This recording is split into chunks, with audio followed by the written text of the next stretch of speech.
Continuing here. So, yes, most researchers, very serious researchers, very dedicated researchers, have come to the same conclusion that you really don't have to dig far to figure out cui bono, a Latin term for who benefits from the Federal Reserve and what they've done in America. Okay. What they've done is most people think that, of course, it's glaringly obvious that somehow the Federal Reserve was behind the assassination of JFK. I can't name names because I don't know names. There are people that will. Jim Marrs has done some incredible investigative research on the assassination of JFK.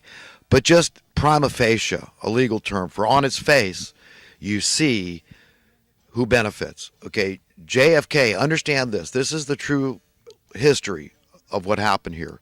JFK was in the process of getting rid of the Federal Reserve. He was abolishing the Federal Reserve. You understand what I'm saying here? These are the money printers. This is a not even quasi-governmental agency. It's really a private agency using the federal as a moniker, federal, so people think somehow it's associated with government, and a good thing because government in America is supposed to have to do with the people, constitutionally speaking. The only legitimate government is we, the people, all the people, not some of the people.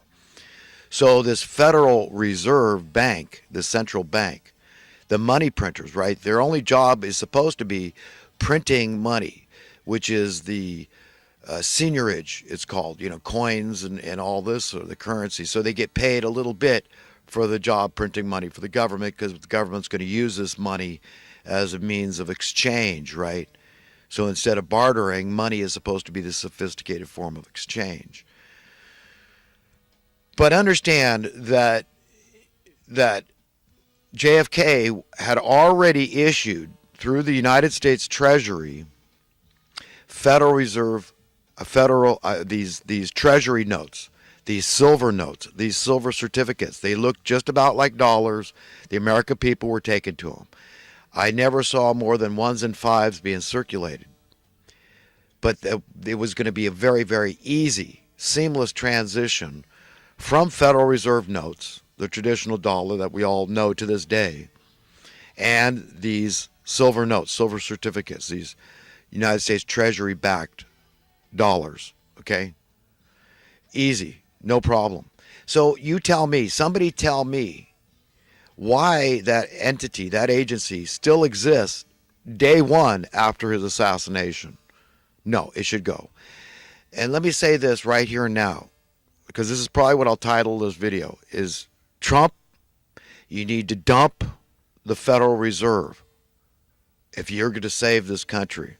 If you're going to save America, if you're really going to do something substantive and be a great president in history, we don't need these people. Have the United States Treasury take over their job.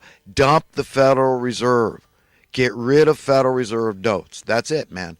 I mean, this is how God is going to do it. This is God acting on humanity. It's still God, the hand of God that's doing this, because it takes courage and bravery when you see what these monsters can do. You stand in the way. I mean, they murder the head of the state, the most powerful nation on the face of the earth, and you think that the assassination of JFK isn't a biblical occurrence? I mean, this is heavy stuff. God is watching all this stuff. Look at the horrors through history we've been through, and we haven't learned our lesson. What's it going to take, my friends? I mean, nuclear war, countless dubious wars with millions of people dead. Okay? And the oppression, the needless human suffering out there, unnecessary human suffering that has everything to do with people going in need and want unnecessarily. There's no basis for it. There's no logic. There's no rhyme, reason. There's nothing. There's nothing valid about it. It's a wholly invalid paradigm, so-called reality that's been shoved down all of our throats. This is incredibly sinister. It's incredibly morbid. It's incredibly macabre. It's just this world is complete freaking shell of what God wants it to be. We've got to admit that. And the problems in your local community, they're emanating again from these money masters of misery. These are the people we must be set free from. So in Scripture, when it says the captives must and will be set free, it's the money masters, all the money lovers out there who are telling you right now, look, the guy's an idiot. He's poor. Don't listen to him. He's got his values are he's a little off. He talks about conscience, integrity, honor, and reputation, all this kind of crap, this BS. That's not going to pay your bills. It's not going to bring you the fame and fortune that you really want. You know, you want to be somebody, you got to make a lot of dough. Duh. Come on, man, get with the program here. Comply, conform, capitulate. Get a good education, just, do what we say, value the same things we say are important, and don't value the same things we say are unimportant, like conscience, integrity, soul, conscience, reputation, anything. No, those things don't matter. No. So just listen to us, let us manipulate you, let us steer you, and, I'm pointing to the Overton window where they incrementally, they're obviously manipulating us. There can be no question that we're all being manipulated. That's stupid. And who is it by? These grand puppeteers, the masterminds. It's literally like Satan's throne. That's it, man. Because if Satan didn't have money, Satan just, a devil with horns. No, it's an entity. It's just people that embrace the wrong values, let's say. That's where this satanic mindset and agency, this entity is. It's in those people, in their hearts and minds, that are really at enmity with what God's will is. And remember, God's will is very clear. It's inarguable. It's clear as light of day what he wants for you and I and everybody, all his children. The same thing any crappy parent wants, any mediocre parent, any good parent wants for their kids. It's all the same. That God's will for you, for all of his children. Yes, he wants us free. He wants us to be happy. And we can't be that way as long as we're getting bullied by these people. And we know how they're doing it. We know it's very, very, very effective.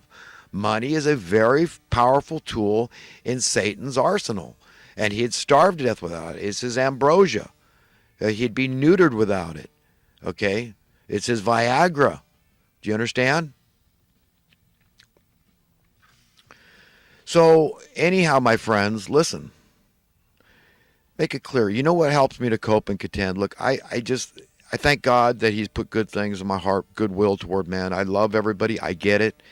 I do understand enough about God's will. This whole love your enemy thing, it's a big pill to swallow. And, it gives us all something to ruminate about, think about. And that's what God does. What do we mean? Jesus called himself, I'm the King of Kings, Lord of Lords, and Prince of Peace. At least this is what other people labeled him. Okay. And he said, I'm the Son of God, and I am the Son of Man, and I am the least of men. So he's given us all the stuff to chew on, to ruminate over, to contemplate and think about, put in our pipe and smoke. Okay, we all should use our own God-given imaginations, power, ability to think, to figure this thing out. Okay, it's not a mystery. Okay, he wants good things for us. He wants us to be happy and free and secure, out of fear. He wants us to have abundance. It's all very, very, very clear, but there's always people that don't want that. They're sick and twisted. Those are the ones that are running the show. They don't run the show because they're better, smarter, they're more moral or anything like that. Quite the contrary. Okay, this is what we got is social Darwinism, whereby it's the most cutthroat, evil people that rule, because they've got a huge advantage over the goody two-shoes, right? The righteous, I would say, the upright and decent people among us that value things like conscience, integrity, honor, reputation, soul. Okay. You see how they've got a big advantage? Because we're not willing to do those things for any amount of money. We don't get it. We can't wrap our minds around the things that evil people do for money. God, that we're so far removed from that crap. Why would... It's just madness, insanity. The world system is rife with this. It's rife with satanic demons and all this crap in the hearts and minds of men, and we all get affected by it. We're all infected by it. God knows it. Of course, we're all money lovers, even the righteous. What righteous man doesn't love taking his girl out for dinner? You're a liar. God already knows. You're going to lie to God? It's impossible. Nobody lies to God. So we're all money lovers. I'm not saying I'm not either. I'm not on a high horse. I get it. All I know is there's a whole slew of things I wouldn't do for any amount of money. And I cherish those things, and you should too. You should just thank God every day and think about it, make a list. And it's a beautiful thing. God puts beautiful, good things in our hearts and minds that help us to grow and evolve and be the kind of kids He wants. And we're never going to lose our individuality. That's flatly impossible. Science can prove that through DNA. We're all totally individuals. So He wants us to be happy. So I just want to give a quick rundown again. Okay, so it's glaringly obvious what happened here with the Federal Reserve. Okay, who was behind that JFK assassination? Okay, it's satanic entity, satanic agency. We've got to get rid of the Federal Reserve Bank. We don't need them. Let the U.S. Treasury get a payoff figure, pay these people. They put us in debt, $20 trillion. The poorest of poor are paying for it by debasing our currency, by raising our cost of living. And we don't need them. So Trump, you're going to be feckless unless you dump the Fed. Okay, so that's probably what I'm going to title this series of videos today. That's my advice to Trump, and just let God give you the courage. If you're afraid to die, be murdered, well, I mean, then that's the kind of president. You're a coward. I don't know what to tell you. But unless you do that, all this tariffs and all this, man, you're raising our cost of living, and man, you're making any tax the poor have to pay is a tax on the poor. Okay, so I don't see how jobs and all this crap. So what? Okay, who cares? There's always been jobs. What are you talking about, man?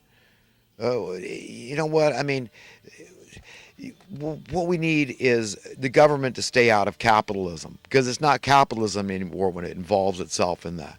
Okay, like the '08 bailout, for example. What the hell was that? You bail out these criminals that caused the problem on purpose, not through incompetence or stupidity, and 90% of the American people are against it. Then we have the gall to call America a democracy. It's the political class in bed with the Federal Reserve. Okay, that's all it is. Then we got the Labor Department, utterly remiss for decades, deliberately remiss. They've got to be deliberately remiss in giving adequate cost of living adjustments to minimum wage workers. People say, well, what are you socialists? You just believe in high minimum wage, $15 an hour? What are you, too crazy? And then I say, well, let's sit down and do the math. Let's just look at the buying power of $1 an hour back in the 60s, minimum wage. Okay, all I'm saying is, why couldn't we have just stayed even Steven? No progress, so it's no better for the minimum wage workers just to have that same standard of living, that same buying power of a minimum wage job. It's math. It's simple math. In economic terms, they call it a market basket of goods to make your calculation. You've got to throw things in that market basket like housing costs, because none of us can get away with it. It's an essential human need, food, and a modicum of energy costs, and other miscellaneous bills that we need to pay, sundry bills we all need to pay, right? So that's how you calculate your market basket of goods and what they cost today relative to 50, 60 years ago. You understand? So it's not a difficult task to calculate this. So that's why I say the Labor Department has obviously been deliberately remiss in giving adequate costs. This is a scheme. This is how they steal. This is the theft, how it takes place. They create this wealth-income imbalance. You understand? They're creating more and more poor people. And then they say they're the good guys. They set up a social welfare industry. And there's your taxes. You talk about tax. Where are they going? Social welfare? And then we blame the poor. We're blaming the effect of these monsters, these criminal monsters that are causing these problems on purpose. We're blaming the effect, which is the poor people they're creating, the destruction, the social Darwinism, where it's a strong, survival of the most cutthroat. So these poor people, they're not as cutthroat, they're not as aggressive, and so they're going down the tubes and they need social welfare. And then we complain and blame them. You understand? They're not criminals, or else you'd be paying $50,000 a year. I mean, I haven't seen any welfare out there that paid $50,000 a year, but that's what you're paying for rapists and murderers and other people, bank robbers, etc., carjackers and drug pushers, etc., right? You're willing to pay that for those criminals. But then, the homeless, just put a bullet in their head, or let them go die under the bridge and do the earth a favor, according to all the people, the climate alarmists out there. That's what they say. They're not saying it outright, but it's kind of with a, you know, a wink and a nod. Well, yeah, you get it, right? We want to commit genocide. Georgia Guidestones. We need to get the Earth down to 500 million from the current 7.5 billion to save the planet. So we're the good guys. We've exalted ourselves to godhood status and usurped and hijacked the power over the Earth so that we can manipulate it in the direction that's going to save the planet. I mean, this is where these people are coming from. These are the rulers of the world now. I mean, you think we're not in a whole hell of a lot of trouble? The problems just keep it going on and on and on. So, you know, minimum wage could have be 50 cents an hour now, but worth $1.50 an hour, $2 an hour back then. In the dollar that used to be enough to support your whole family. You could be a homeowner. Literally, that's how it used to be. On minimum wage job, you could be a homeowner, support your whole family, and have disposable income.